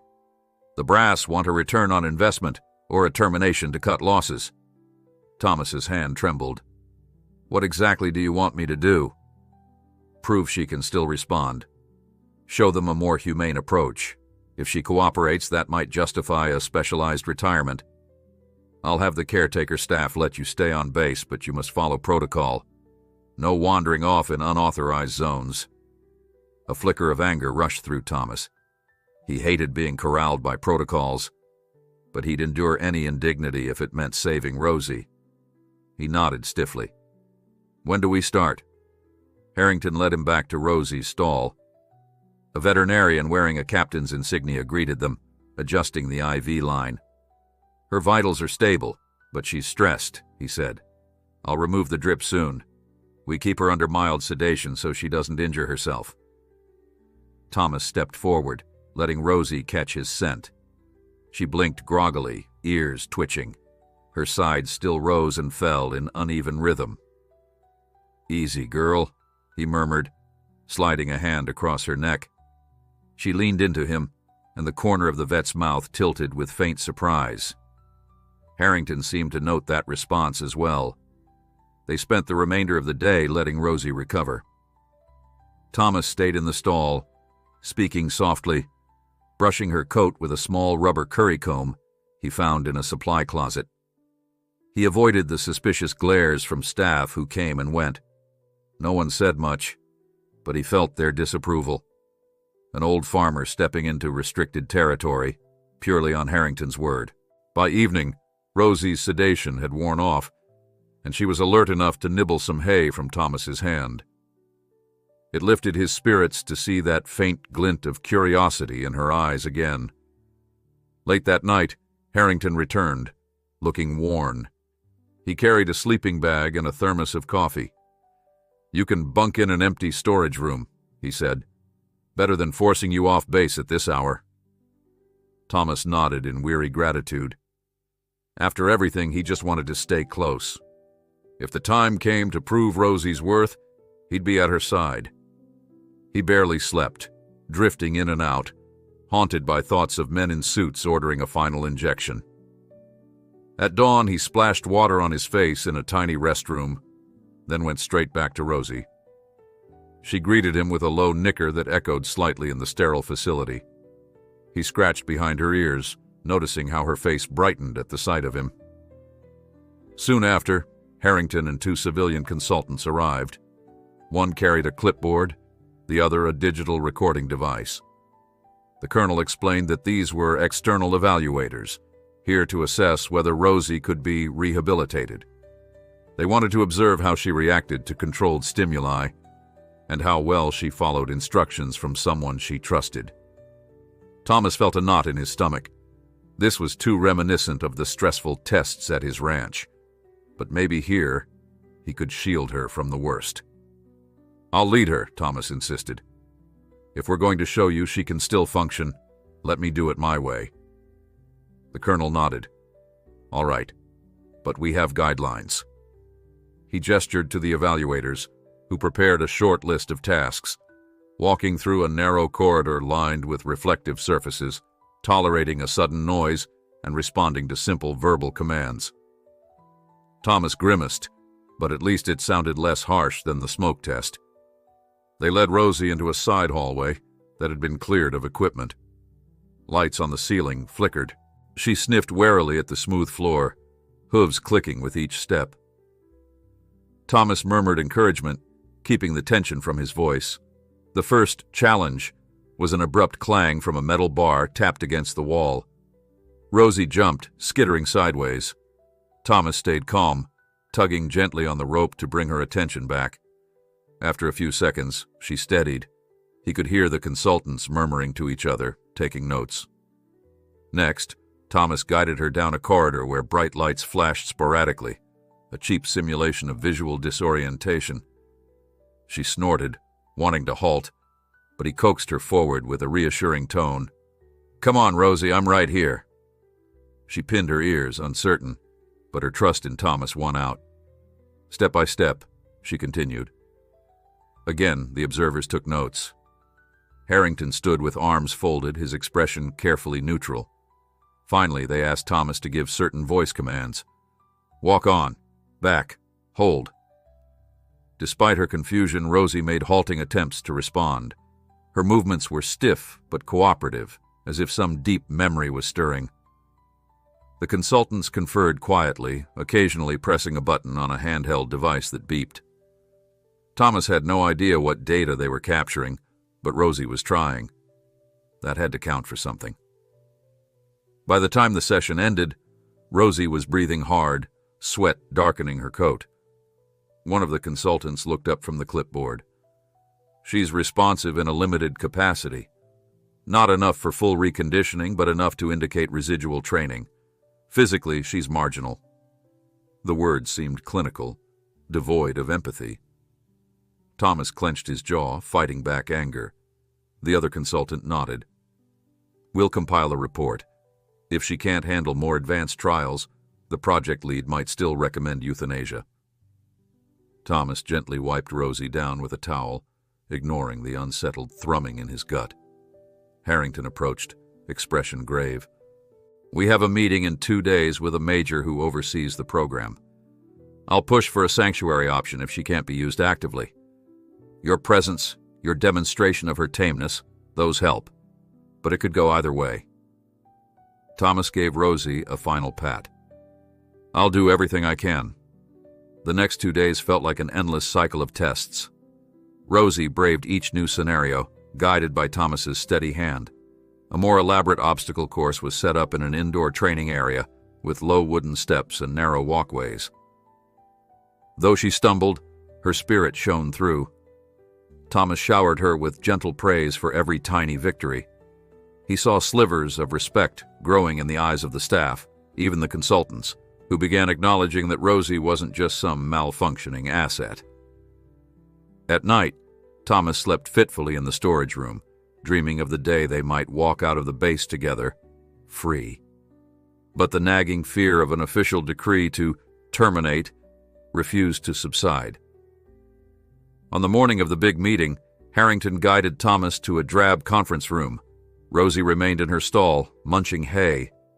Inside, a stern-faced major sat at the head of a table, flanked by 2 men in suits. Colonel Harrington introduced Thomas as the horse's caretaker. The major wasted no time. The data suggests partial viability, but her advanced age and multiple health issues reduce her utility. Why keep her alive, Colonel? Thomas bristled at the question but forced calm. Harrington answered, carefully phrased, because we see that she's not just salvageable, she's also proof that our training can endure. She's cooperative under the right handler. If the Army doesn't need her, we could release her to a recognized sanctuary. That would be humane, and better PR than euthanizing her. One of the suited men leaned forward. We're not in the horse retirement business, Colonel. This program's already been flagged for budget cuts. Thomas's voice cut in. I'll pay for her feed. I'll take her back, or find another place if you insist. She isn't dangerous. You can't just kill her because she doesn't meet some standard. The major frowned, tapping a pen on the table. Technically, she's government property. But if you're willing to sign liability waivers, and if Colonel Harrington vouches for the arrangement, we might consider offloading her to a civilian caretaker. Thomas's heart soared. Yes, anything. Harrington nodded. We'll need final approval from the chain of command. This could take days. Meanwhile, we continue with minimal observation. If there are no complications, I'll sponsor the official transfer. The suits exchanged skeptical glances. Then the major said, All right, Colonel, but watch your step. If she exhibits any uncontrollable behaviors, we'll revert to the original plan. Thomas rose from his chair. He couldn't quite believe the possibility. Thank you, he managed. He thought of Rosie in that cold stall, trembling but alive, waiting for him. He silently vowed that no matter what bureaucratic hoops remained, he would jump through them all to ensure she finally found the peace she deserved. The next few days felt like an anxious waiting game. Colonel Harrington and Thomas worked side by side, tending to Rosie in the research facility's stall, while somewhere above them in the labyrinth of Army bureaucracy, decision-makers debated her fate. The major had grudgingly granted a window of opportunity. If no uncontrollable behaviors surfaced, and if Harrington could produce the right paperwork, Rosie might be freed. Yet with every passing hour, Thomas fretted that some hidden authority would step in to cancel the deal. Rosie, for her part, seemed to perk up slightly once the rigorous tests subsided. The staff cut back on her sedatives, and Thomas spent every spare moment brushing her coat, feeding her fresh apples, and leading her on gentle walks around the enclosed courtyard. Though it was a stark, sterile space with high concrete walls, Rosie seemed relieved to feel sunlight on her back again. She followed Thomas willingly, ears flicking at the distant hum of military trucks on the other side of the walls. Late one afternoon, while Thomas led Rosie in lazy circles, a pair of civilian contractors strode into the courtyard. One had the worn face of a career engineer, the other a younger man with restless eyes. They wore lanyards marked with bold letters, "Clearance, Level B." The older contractor watched Rosie with evident curiosity. "So she's the last of the Project Strider horses," he murmured, not bothering to greet Thomas. The younger man nodded, tapping a tablet. "From what I hear, yeah, she's a relic." Thomas bristled. "She's right here, so watch how you talk about her." The older man cast him an amused glance. "I'm only stating facts, mister. That horse represents millions of dollars in research and years of covert training. Now she's just, what's the word?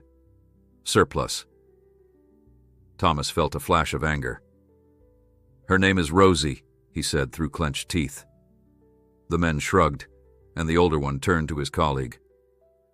"We'll be in Lab 4. Let's go." They left as abruptly as they arrived, leaving a bitter taste in Thomas's mouth. He looked at Rosie, who had stilled under his hand as though sensing the tension. "Don't mind them," he muttered. "They don't know your heart." He guided her around the courtyard once more, determined to prove that she was far more than a line item in a discontinued program. By the time Colonel Harrington reappeared that evening, Thomas had returned Rosie to her stall, where she nibbled hay in the humming fluorescent light. Harrington's face betrayed weariness, but also a trace of optimism. "I just got off the phone with the major and some folks in the legal department," he said quietly. "They're drafting an official release. If it clears a few final channels, we can sign tomorrow." Thomas exhaled in relief, hand resting on Rosie's withers. "That's the best news I've heard in weeks. You really think it'll happen?" Harrington gave a measured nod. "I do. Unless something drastic occurs overnight to change their minds." Thomas felt his spirits soar. He stayed with Rosie long after most staff left for the day, crooning lullabies he once heard Margaret sing to a frightened colt years ago. He could almost feel Rosie's heartbeat slow to a calm rhythm against his hand. Soon, if all went well, he'd lead her out the gates of Fort Willow and back into freedom. Maybe his own farm wasn't the perfect place. He'd have to see if the Army insisted on a bigger sanctuary, but at least she wouldn't be subjected to more lab tests. He dozed in the storage room that night, half dreaming of Rosie trotting across open fields, no barbed wire or soldiers in sight. In the morning he was awakened by Harrington's urgent knock. "Wilkes, get up," came the muffled voice. "We've got a problem." Thomas's stomach clenched. He hastily pulled on his boots and opened the door to find Harrington looking grim. They rushed down to Rosie's stall, where the veterinarian captain stood with arms folded, face pale. Inside the stall, Rosie lay on her side, breathing hard, sweat glistening on her flanks. "She collapsed an hour ago," the vet said. "Probably colic or stress-induced cramps. Could be a torsion. We're examining her." Thomas's heart plummeted.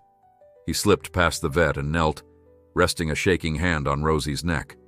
She groaned, rolling her eyes in pain. "Can you fix it?" Thomas demanded. The vet grimaced. "We're doing what we can, but if it's a severe twist, surgery is risky, especially at her age." Colonel Harrington muttered a curse under his breath. "If she doesn't recover, the major won't sign a release." Thomas didn't care about the paperwork now. All he wanted was Rosie to survive. He looked up, voice trembling. "Do anything, please." The vet administered medication to ease Rosie's discomfort. They tried to get her standing, but she stumbled, her legs too weak to support her. Hours wore on in a haze of worry. Thomas stayed by her side, gently massaging her belly to help move potential blockages, following the vet's instructions. At one point, Rosie heaved herself upright, trembling from head to tail, only to collapse again. Thomas pressed a fist to his mouth, fighting tears. "Come on, girl," he whispered, voice husky. "You've survived worse. Fight this." In the midst of that desperate vigil, The base's higher-ups caught wind of the crisis. The major himself walked in, arms clasped behind his back, flanked by the same 2 suits who'd attended the previous meeting. One suit peered over the stall door, shaking his head. "This is unfortunate. If her condition is dire, we may have no choice but to end her suffering." Thomas rose, eyes blazing with defiance. "She still has a chance. You can't sign her death sentence yet." Harrington spoke up, his tone urgent but respectful. "Sir, it may be premature to euthanize. The vet hasn't confirmed a strangulated torsion. With proper care, she could recover." The suit shrugged. "We have limited time and resources. We can't spend thousands on a horse we plan to decommission anyway." Thomas's anger burned. "I'll pay for any procedures she needs, if that's what it takes. My entire savings, if necessary. Just let her have a fighting chance." The other man in a suit, who had been silent, finally spoke. "We'll grant you 24 hours, no more. If she can't stand on her own by tomorrow, it's over." Before Thomas could protest further, both men turned and left, the major trailing behind without a word. Harrington exhaled slowly. "We don't have a full surgical suite here," he said in a low voice. "But the vet will do what he can. Keep trying to get her on her feet. If there's no improvement by tomorrow morning—" Thomas spun back to Rosie, determination flaring like wildfire. "She's going to pull through. She has to." That night, Thomas didn't leave her stall at all. Harrington arranged for a couple of medics to bring fluids and painkillers. Rosie groaned in intervals, her eyes dull with agony. Thomas massaged her flank, occasionally coaxing her to sip water, speaking to her in a gentle murmur. Memories flitted through his mind, that first day at the auction, how she'd trembled from fear, and how he'd sworn to protect her. Now he had one last chance to keep that promise. He whispered prayers he hadn't uttered in decades. Please, God, let her pull through. As dawn neared, Rosie's breathing steadied somewhat. The medication must have helped, or perhaps she found willpower in Thomas's relentless compassion. Around 6 a.m, she stirred, lifting her head. Thomas's eyes, bloodshot from exhaustion, lit with hope. "Easy, girl," he breathed. When she struggled to rise, he braced his shoulder under her withers, aiding her. Her legs trembled wildly. For a moment he feared she'd collapse again, but then, with a rasping grunt, she stood. Her tail twitched, and though she shook from exertion, she stayed upright. The vet rushed in, checking her vitals. "Pulse is high but stable," he murmured. "Temperature's down a bit. She's still in rough shape, but it looks better than last night." Thomas felt joy flood him. Rosie nuzzled weakly at his shirt pocket, where he stored a couple of apple slices. He laughed, tears dampening his cheeks as he fed her. "There you go, girl. That's the spirit." Relief washed over the staff, too. Even Harrington allowed a small smile. "This might be enough," he said. "She's upright. We can hold off on any euthanasia decision." Thomas turned to him. "Now, where are those suits? They said if she can stand by morning, they'd hold off." Harrington checked his watch. "They'll be in around 8. I'll let them know." Indeed, by mid-morning, the two officials returned to find Rosie upright, albeit swaying slightly, and Thomas at her side. The older man frowned, but the younger suit inclined his head. "Impressive," he muttered. They conferred briefly, then announced the euthanasia was officially shelved. "We'll proceed with the earlier plan to release her pending final sign-offs," one said. "Paperwork should be ready within 48 hours. Thomas almost sagged from sheer relief. He thanked them, though neither man seemed keen on acknowledging his gratitude. After they left, he turned to Harrington. "You saved her, Colonel. If you hadn't stalled them, she'd be gone." Harrington shook his head. "Her will to live saved her. I just fought some battles upstairs, but it's not official until we see the signed order." The next day was a blur of final checks. Rosie still wobbled, but each hour she stood longer. Colonel Harrington asked a small team of medics to oversee her recovery, and gave Thomas free rein to help. By the end of that day, the formal release documents came through. Harrington handed them to Thomas with a tired smile. "Your mare is now fully in your custody, with a clause that the Army can't reclaim her unless she becomes a security risk." Thomas nearly collapsed with relief. "Thank you," he whispered. "Thank you, Colonel." He wanted to load Rosie in his pickup trailer right then and drive away.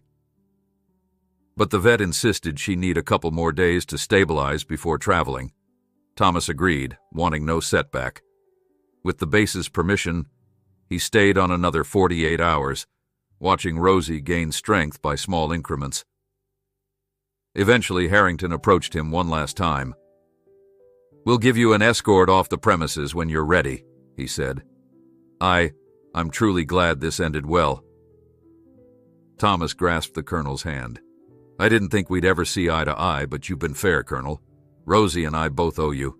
Harrington gave a nod, that weary look still shadowing his features. "Just do me a favor. Take care of her." 2 days later, Thomas backed his old trailer to the facility's loading dock. Rosie stepped up the ramp, still shaky, but with a spark in her eyes. She seemed to sense that this was a journey not toward captivity, but toward the freedom they had fought so hard to reclaim. A few soldiers and staff stood by in silence, watching. As the latch clicked shut, Thomas looked back at Harrington, who lifted a hand in a wordless farewell. And then they were gone, passing through the Fort Willow gate, no one stopping them now that paperwork was in order. Thomas drove carefully, alert to every bump and jolt that might aggravate Rosie's fragile condition. The miles stretched out under a bright morning sun, each one carrying them farther from the walls and guards and procedures. His heart soared. At last, Rosie was truly free, and so, in a sense, was he. Thomas drove slowly along the highway, glancing in the rear-view mirror every few miles to check on Rosie through the trailer's little window. She still looked worn and frail, but there was an unmistakable spark in her posture, as if she sensed their journey home. Now and then, passing cars slowed to stare at the battered trailer. He wondered if any of them had the faintest idea what he and this old mare had endured over the past weeks. Probably not. Most folks were too busy with their own troubles to notice an old farmer hauling a rescue horse. But for Thomas, everything felt brand new, like he was returning from a war, changed in ways he could barely articulate. He stayed off the interstate, opting for the rural back roads. The trip took longer that way, yet it spared Rosie the constant roar of speeding traffic and rumbling 18-wheelers. Whenever he pulled into a gas station, he hopped out to check on her. Once, in a small town near the county line, a curious teenage boy asked if the horse was sick. Thomas only smiled and said she was on the mend. If the boy had pressed, Thomas wouldn't have known how to sum up the entire story. An army program, a threatened euthanasia, a last-minute rescue. It felt like a tale too strange for casual conversation. By the second afternoon, the road signs began to look familiar. Cottonwood Gulch, Willow Bend, the old farmland he recognized from childhood. The truck rattled over a rutted track that branched off toward Stanton County. Thomas's breath caught in his chest when he finally glimpsed his own mailbox at the end of the lane. The battered sign reading Wilkes Farm swung on a chain. He couldn't help but grin, though tears gathered at the corners of his eyes. Home. He'd left it behind in desperation. Never had he imagined returning with Rosie safe in tow. He parked by the barn, shut off the engine, and sat in the sudden hush, letting the moment sink in. The goats bleated a greeting from the paddock. A few stray chickens scurried around, startled by the commotion. Everything looked exactly as it had before, except for the faint memory that the Army had once pitched tents in that yard, turning his peaceful ranch into a staging ground for secret experiments. Thomas shook off the thought. That was the past now. Today was about new beginnings. Carefully, he lowered the trailer ramp. Rosie shifted, hooves clunking against the metal floor. "Easy, girl," he called, stepping inside.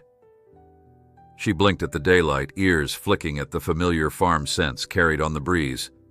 With gentle coaxing, he led her down to solid ground. Her legs trembled from the strain of the journey, but she stood, inhaling. Thomas felt a rush of emotion. Despite her ordeal, she was here, alive, free from the noise and the lab coats. He guided her into the barn, to the same stall she'd once occupied. The straw was new and fresh, an effort Franklin had made after hearing Thomas was on his way back. Rosie sniffed the bedding, then turned her head to him with a soft nicker that made his chest tighten. "Welcome home," he whispered, tears in his eyes. "This time, no one's taking you." In the days that followed, Thomas devoted himself to helping Rosie recover. She slept a great deal at first, as though catching up on the rest she'd been denied. Her appetite was decent, though her teeth struggled with tougher hay, so he offered soaked pellets and sweet mash to ensure she got enough nutrients. Twice he called the local veterinarian to schedule checkups. After hearing the story, the vet arrived with extra caution, but found no severe after-effects beyond Rosie's arthritis and lingering weakness. "She's lucky," the vet said, patting Rosie's neck. "Some horses wouldn't have survived all that stress." Neighbors trickled in too, curious about the triumphant return. Franklin brought a bale of high-quality alfalfa as a welcome-home gift. A few others, who had doubted Thomas's rescue mission from the start, offered quiet apologies or awkward jokes. They marveled at Rosie's calm demeanor. Only Thomas knew how deeply etched her traumas were. Sometimes at night, she startled awake to strange sounds from the barn roof or the wind in the rafters, as though expecting another abrupt experiment or sedation. Then Thomas would hurry in, stroke her mane, and murmur, "You're safe, girl, it's over." One afternoon, he received a letter with a military postmark. Inside was a note from Colonel Harrington, typed formally but with a personal warmth beneath the surface. "Mr. Wilkes, I hope Rosie is doing better. As promised, I've attached final clearance documents verifying the government's relinquishment of any claim. You won't be bothered again." A short line at the bottom read, "Thank you for teaching me that compassion can align with duty."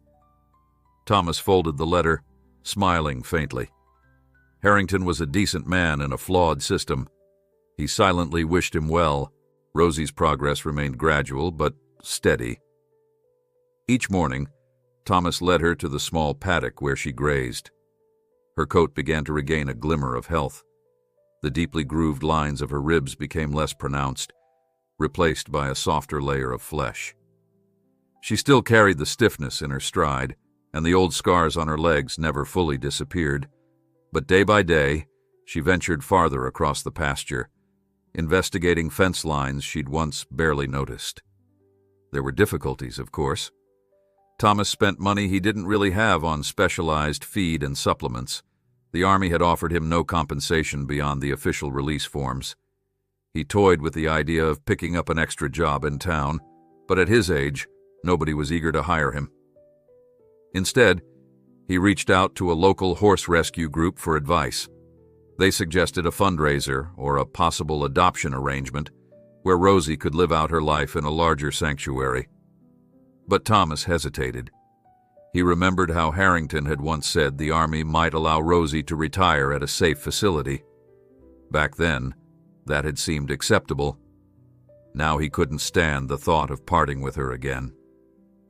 A new routine emerged. Morning chores, check Rosie's temperature, feed the goats, brush Rosie's coat, fix the fences.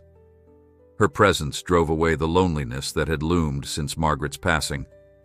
Sometimes, as the sun set in orange hues over the fields, Thomas led Rosie along the old trails behind the barn, her hooves crunching leaves. She walked slowly but with an air of quiet satisfaction, as though each step was a small victory. Weeks passed. One crisp autumn evening, as Thomas tidied up around the barn, he noticed a black sedan parked at the edge of his driveway. His pulse quickened. Memories of Army vehicles threatened to resurface. But this was just a civilian car. A tall woman in jeans and a jacket stepped out, approaching the barn with a measured pace. "Mr. Wilkes?" she asked. "Name's Mitchell. I'm with the local county paper." Thomas's shoulders relaxed a fraction. "Afternoon," he greeted, setting aside a pitchfork. "Something I can help you with?" The woman explained that she'd heard about the unusual story of a rancher who rescued a horse from a slaughter auction, only to have it reclaimed by the army, then returned weeks later. "I'd like to run a profile," she said. "Could be human interest gold. Our readers enjoy feel-good animal stories." Thomas wasn't sure how he felt about being in the paper. He'd never sought attention. But maybe telling Rosie's story could inspire folks to treat old horses better. He gave a hesitant nod. "All right, Miss Mitchell. I reckon that's fine." They spent an hour strolling around the property, with Mitchell taking notes on a small pad. She asked about the day he first saw Rosie at auction, about the shock of the Army's arrival, about driving to Fort Willow. Thomas described what he could, choosing words carefully, so he didn't reveal anything that might land Harrington in trouble. Then Mitchell snapped a picture of Thomas standing beside Rosie, who lowered her head amiably. "Beautiful shot," she said, admiring the image on her camera. "Thank you, Mr. Wilkes. I'll let you know when it's published." After she left, Thomas rubbed Rosie's muzzle, feeling a faint tug of pride. She'd come so far. Perhaps seeing her story in print would be a testament to resilience, hers and his. He recalled Colonel Harrington's words about compassion aligning with duty. In a world that often dismissed old or injured animals, maybe Rosie's survival offered hope, a reminder that some fights were worth having.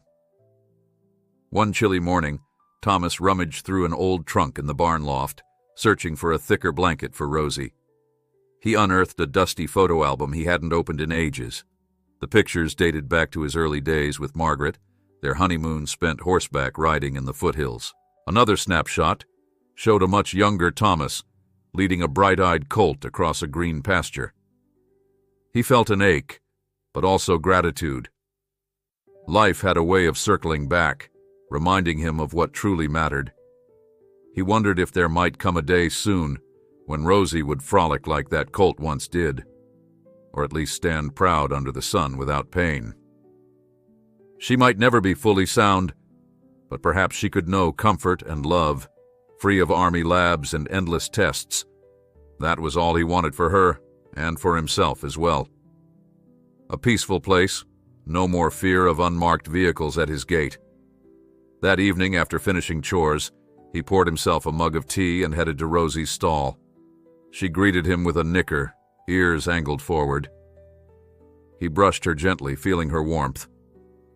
Someday, if luck held, his farm would fill with that presence for years to come, until her final rest came naturally, in her own time, not by some official's whim. And he would be there offering a final comforting stroke, grateful to have known her at all. As the night deepened, Thomas draped a warm blanket over Rosie's back. He shut off the barn lights, leaving just a soft glow from a single bulb. Rosie settled into her bedding, a contented sigh escaping her. Thomas stood leaning against the stall door, gazing at the old mare who had, against all odds, come home. The wide sky outside sparkled with stars, and he felt a moment of profound peace. No matter what else happened, they had found their way back to each other. And that, he thought, was more than enough. Thomas woke one morning to find an unexpected calm settled over the farm, as though the last echoes of fear and uncertainty had faded with the moonlit shadows. The local paper had just published its piece, an article titled, "Old Horse New Life: How One Farmer's Compassion Challenged the Odds."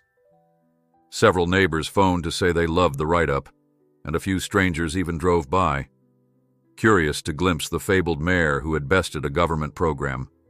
Still, the place remained quiet, free from uniformed visitors or sudden alarms.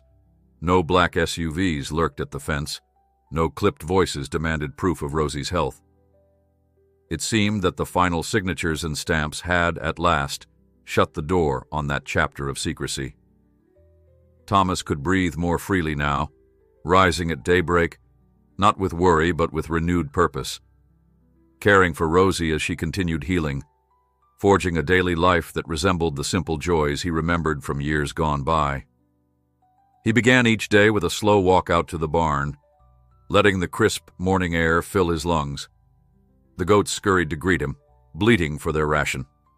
He gave them a quick meal, then readied Rosie's special feed. Her diet required soaked beet pulp and a mild supplement for joint support, according to the vet's advice. She whinnied softly at his approach, ears pricked, her manner both eager and patient.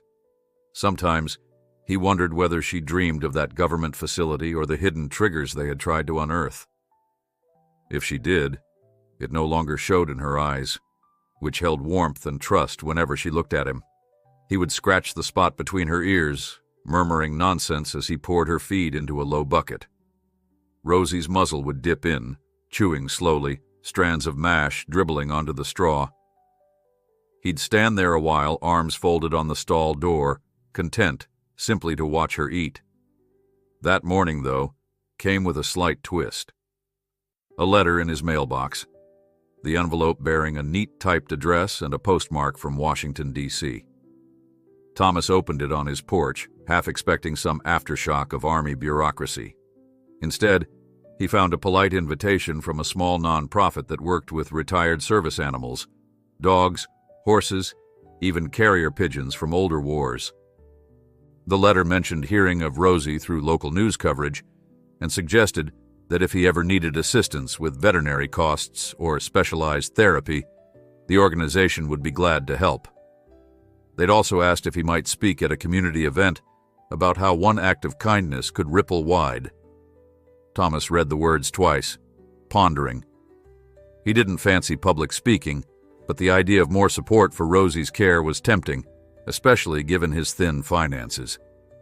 He stuffed the letter into his pocket, deciding to call them later to discuss it. Late in the afternoon, he took Rosie out into the pasture. When he'd first brought her back, she couldn't manage more than a few reluctant steps on uneven ground. Now, though her gait remained stiff, she ventured farther each day, nibbling the late autumn grass. At times she'd pause, lifting her head to gaze out at the rolling fields. Thomas liked to imagine she was reminding herself that no fences could trap her now, no strange signals or sedation threatened. He carried a small folding stool, easing himself onto it to rest. He'd watch the breeze ripple through Rosie's mane, her ears swiveling at the faraway squawk of crows. The light took on a honeyed glow before dusk, reminding him of Margaret's favorite hour, when the farmland felt hushed and golden. If only Margaret were here to see the graceful old mare trotting free. But maybe in some way she was. He'd noticed that Rosie still displayed tiny hints of her past training. When the wind howled or a stray engine backfired, she'd brace herself, lowering her head in a peculiar stance. An echo, perhaps, of that battlefield calm she'd been taught. Thomas never tried to coax any further responses. He wanted her to be a regular horse, not a leftover from a covert program. The only commands he gave were the usual easy or whoa, laced with gentle affection. That was enough. Rosie responded with surprising attentiveness, as though grateful not to be forced through obstacle courses. The synergy between them felt deeper each day, built on trust formed in the crucible of adversity. By nightfall, as he led her back to the barn, he glimpsed a pickup's headlights in the distance. Franklin was coming by for a friendly chat. Once Rosie was settled with fresh bedding, Thomas closed the stall door and found Franklin leaning against the barn's exterior. A faint grin spread under Franklin's mustache. "Saw the paper's article," Franklin said, holding up a copy. "Looks like you're famous, old-timer." Thomas snorted, taking the paper from him. There on the third page was a photograph of him with Rosie, the barn in the background. The headline read, "A Horse's Second Chance. Local Farmer Fights for Rescue." It turned out Mitchell had done a fine job capturing the essence without delving into classified specifics. Thomas's chest tightened with a humble pride. Didn't do it for fame, he muttered. Franklin nodded. I know, but it's nice to see some recognition for once. People in town talk about how you showed guts standing up to those fellas. Thomas shrugged, gazing up at the broad night sky. I just did what was right.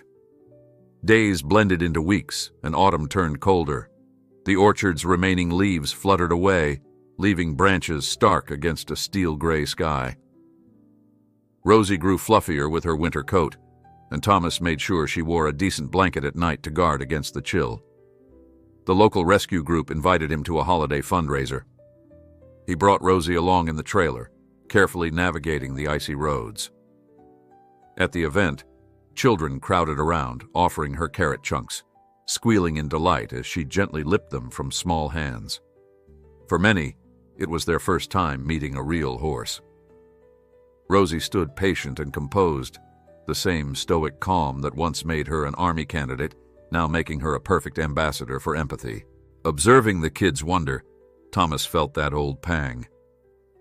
How many others might have been abandoned or written off had Rosie's story not come to light? Between occasional visits from the veterinarian and the daily routine of chores, the farm found a steady rhythm again. Thomas sold a bit of extra hay to offset the cost of Rosie's feed, and though finances remained tight, he managed. Every so often the phone rang with folks offering donations or just wanting to hear the story firsthand. Some suggested that a bigger ranch with more lush pasture might suit Rosie. Others asked if she could be used for equine therapy. But Thomas always hesitated, not wanting to lose her again. If she needed more space, he resolved to build an expanded corral come springtime, once the ground thawed and he could sink new fence posts. As winter settled hard, with frosty mornings and the occasional snowfall, Rosie grew even fluffier, a warm teddy bear horse in her thick coat. Thomas attached non-slip mats in her stall, mindful of arthritis. Each morning he'd find her bright-eyed, poking her head over the stall door for breakfast. The once agonizing memory of the army seizing her receded, replaced by the quiet confidence that she would live out her days in safety. Sometimes a stabbing doubt surfaced, recalling how abruptly her life had been disrupted before, but with each passing month, that fear softened. Then, on a brisk morning in late December, Colonel Harrington paid a surprise visit. Thomas found him stepping out of a modest sedan, dressed in civilian clothes with a small gift bag in hand. They shook hands warmly, both men a bit awkward, yet clearly respectful. Harrington explained he was passing through on leave and thought to check on Rosie. Thomas led him to the barn, where Harrington gazed at the old mare with a smile. She looks better than ever, he remarked, scratching Rosie's forelock. Rosie blinked, as though not quite recognizing him but sensing no threat. Harrington reached into the gift bag and presented a large tin of horse treats shaped like peppermints. Thomas blinked, touched by the gesture. They spent a half hour chatting about Rosie's progress, Harrington politely inquiring about her health, while Thomas recounted how she braced for storms less anxiously, how her coat shone, how she liked to roam the pasture perimeter at dusk. Finally, Harrington cleared his throat, expression reflective. I have something else, he said quietly, pulling a folded letter from his jacket. It's a short note from some members of my old cavalry unit. They wanted me to deliver it if I ever saw you. They were impressed by your resolve. Thomas accepted the letter, unfolding it carefully. Inside, brief but heartfelt words thanked him for caring for a horse once left behind by complicated circumstances, calling him a true steward of equine honor. Thomas felt a lump in his throat. He nodded, murmuring thanks. Harrington lingered only briefly before excusing himself. Thank you again, Mr. Wilkes, he said. Seeing Rosie safe, it reminds me that sometimes our best outcome is the one that doesn't follow the standard protocol. They shook hands. After Harrington's sedan disappeared down the lane, Thomas carried the letter to his kitchen, reading it over more than once. It struck him that a horse's life had touched so many, bridging worlds that rarely intersected, ranchers and soldiers, bureaucrats and children. Rosie's journey had been improbable, full of fraught moments. Yet here she was, dozing peacefully after a snack of peppermint treats. On New Year's Eve, the farm lay quiet under a starlit sky. Thomas walked out to Rosie's paddock. She approached, her breath steaming in the cold. He rubbed her forehead, recalling how easily she might have vanished from this earth had he not raised his hand at that auction. He thought of the avalanche of events that followed, culminating in her near death at Fort Willow. Now all of it felt distant, as if each tribulation had shaped them into an unbreakable partnership. He leaned close, whispering, "We made it, Rosie." The wind carried his words away, but the mare's soft exhale felt like an answer. He gazed up at the stars, reflecting on second chances. How many souls never receive one? Yet Rosie had, and so had he. He realized he was no longer the lonely farmer, resigned to the slow fade of old age. He'd discovered a new spark of purpose in defending a life everyone else had deemed worthless. That sense of purpose pulsed in his veins, accompanied by gratitude and a humble awe at how kindness could ripple outward. Perhaps no cavalry unit would ever come calling again, but he didn't regret a single step of the fight for Rosie's freedom. His farm might be modest, his bank account thin, but the richness of this bond was beyond measure. He brushed a final hand along Rosie's mane, then led her inside to the warm glow of the barn lights. A new year beckoned, promising nothing certain, but offering hope. And with hope, he and Rosie would greet each sunrise, stepping forward together into whatever awaited.